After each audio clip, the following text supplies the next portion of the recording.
নমস্কার বন্ধুরা, অঞ্জনাস কিচেন চ্যানেলে আপনাদেরকে স্বাগত জানাই। বৃষ্টির দিনে সন্ধ্যায় চা বা কফির সঙ্গে গরম গরম পকোড়া জাস্ট জমে যাবে।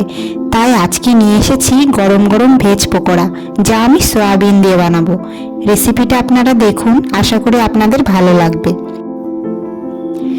রেসিপিটা ভালো লাগলে অবশ্যই ভিডিওটাকে লাইক ও শেয়ার করবেন এবং এইরকম আরও অনেক ভিডিওর আপডেট পেতে অবশ্যই অঞ্জনাস কিচেন চ্যানেলটিকে সাবস্ক্রাইব করবেন।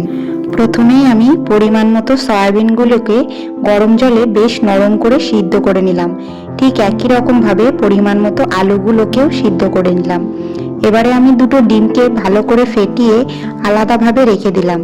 এরপর একটি প্লেটে সয়াবিনগুলোকে নিয়ে নিলাম ও তাতে আলুগুলোকেও অ্যাড করে দিলাম।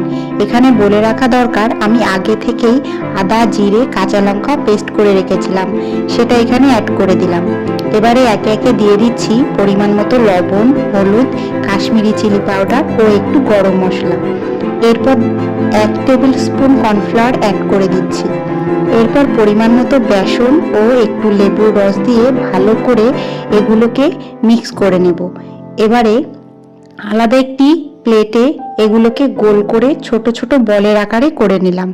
এখন এই গোল করে রাখা বলগুলোকে আগে থেকে ফেটিয়ে রাখা ডিমে ডুবিয়ে তারপর এতে ভালো করে ব্রেড ক্রাম্বস লাগিয়ে তেলে ছেড়ে দিচ্ছি।